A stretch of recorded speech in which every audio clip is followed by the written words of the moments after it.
Assalamu alaikum fam, hope you're doing well. So, I want to talk to you about something.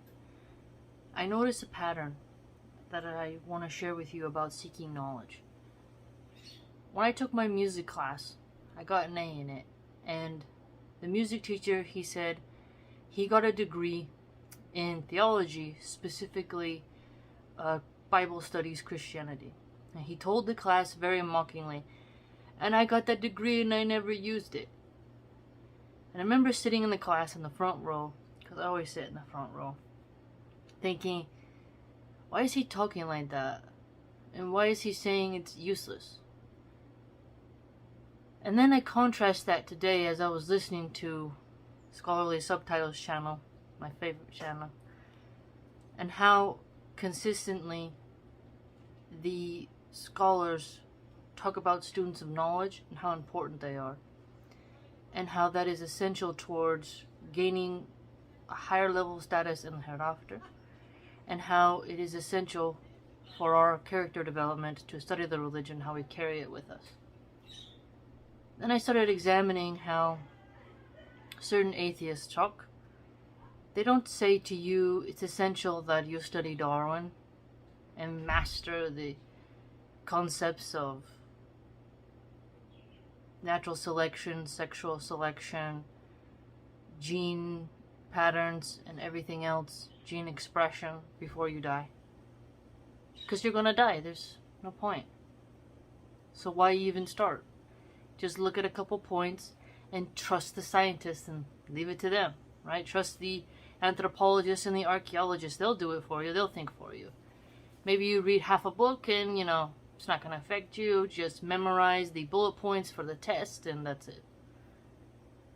Because evolution, in the end, if they believe it, doesn't affect your eternal soul at all, right? But specifically for Islam, there's heavy emphasis on learning about their religion, applying it, and how this will benefit you in this world and the hereafter, and that Allah loves the students of knowledge, and that Allah will reward you with enjoying learning about the religion. And as someone who loves to study, this approach I've seen to be very different in Islam, and it's the best of both worlds. As a philosophy student as well, they don't emphasize for you to read for your eternal soul, but rather to exercise your mind. Socrates, you could say, has this Socratic method where you do constant dialogues. And if you want to go Nietzschean, you overcome your will and overcome the will of others. For Heidegger, you bring your being out of appearing, out of seeming, into present at hand. And this, for me, has made me think about how Islam is superior, and how many Catholics today don't even study St. Thomas Aquinas. That's why it was strange to watch this dude, David Wood, join up with a heretic, apostate prophet to slam Islam. Because as I've studied St. Augustine, St. Thomas Aquinas, the popes of the past would have never encouraged their followers.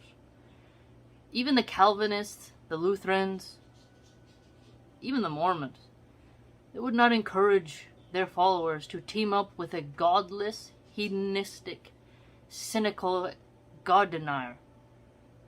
And I started thinking to myself, why has no Christian stood up and told them that Lucifer will lead them to hell by teaming up and giving their money and attention to an atheist who denies their God?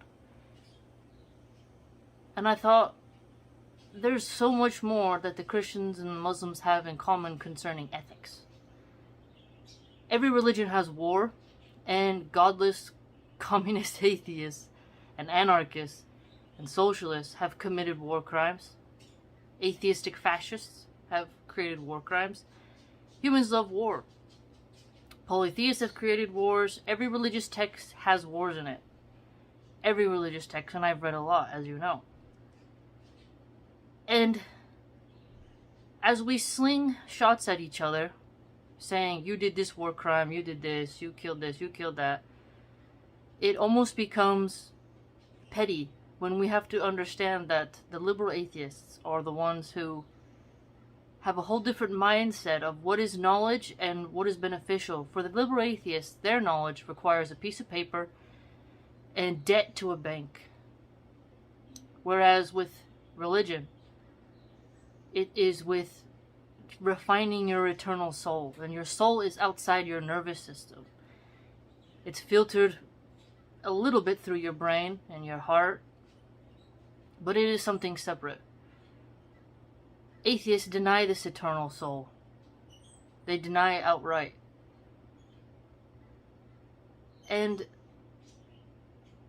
we must be smarter than that as students of knowledge, and we have to pursue the path of knowledge and understand the Akhira of Islam, the Islamic creed, to spread it, to educate people on Tawheed, how we are not supposed to associate any partners with Allah. Everything that happens to us comes from Allah. And refine our language so that we don't use paganistic language. Whereas atheists in them, they deflect everything else to ambiguous systems while mocking students of knowledge for spending so much time in studying what the scholars of the past and the companions said before. Atheists have mocked the hadiths and saying that, why do you need to know all these things on wudu and everything the Prophet did? And I would argue that a mode of behavior is important to impact values, but atheists can follow their own whims. There's no leader of the atheists. They have their kind of patron saints. Christopher Hitchens, Dawkins, Sam Harris, George Carlin, the comedian. And it's pretty pathetic. They worship their own minds, yet constantly scientists are screwing up. And they point out the faults that the religious students make and mock them for not seeking worldly gain. And that's what, again, brings me back to what my music teacher said in the past. I didn't get anything from it.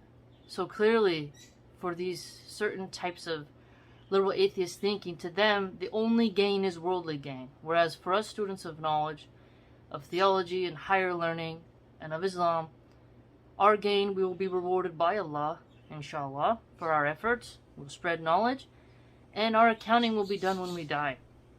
It is not about having stacks and stacks of cash. There's something higher there, which is our eternal soul, knowledge, and our existence on this planet. And I think that's where we students of theology and of higher learning and of Islam, we must be very cautious with the people who you side with. I would say Christians are being led astray by teaming up with godless atheists against conservative Muslims. It's so enlightening in a way to see how weak Christians have become in the sense of their moral code and application. St. Augustine, I mean, I think he would go just nuts if he could see the state of affairs. In Martin Luther, John Calvin, all of them. I think so many of the popes of the past even would be horrified with the pope they have today and with the way in which their students of knowledge have failed basic tenets and are worshipping their own minds. So don't get discouraged in putting off the Dunya to study something much higher, which is Islam.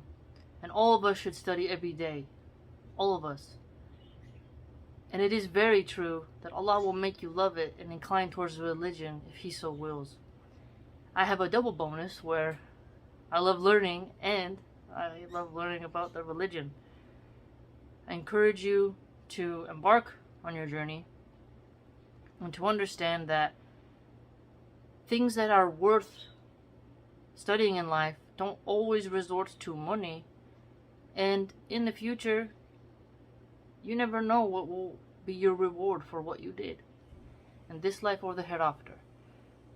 So when you meet people in your classes, on campus, at your job, who say theology, religion is a waste of time, and they tell you to pursue just real estate or just stocks or whatever it is that they're going to throw at you to replace studying the higher order,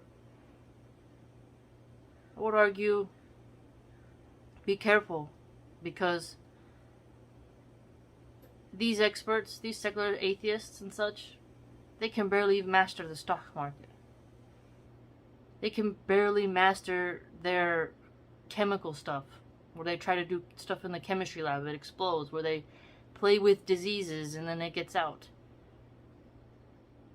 Also, understand that even in chemical companies, they do oil spills all the time.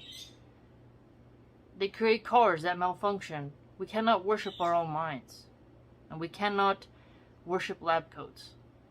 They have their place in society, but they do not have any hold on where our souls go, and they will not be the ones who judge us. Again, science has its place. Theology has a higher place. And those who neglect theology will be lacking much on the day of judgment. So don't think like the secular atheists who mock scholars. Do not let them mock your scholars. And do not hold back your friends and your children and yourself from studying the religion. If all of us learn the Tawheed, Akhira, and fiqh that the Prophet Muhammad, peace be upon him, and his companions have, and we implement it and we spread it and we educate each other, Islam could rule the world.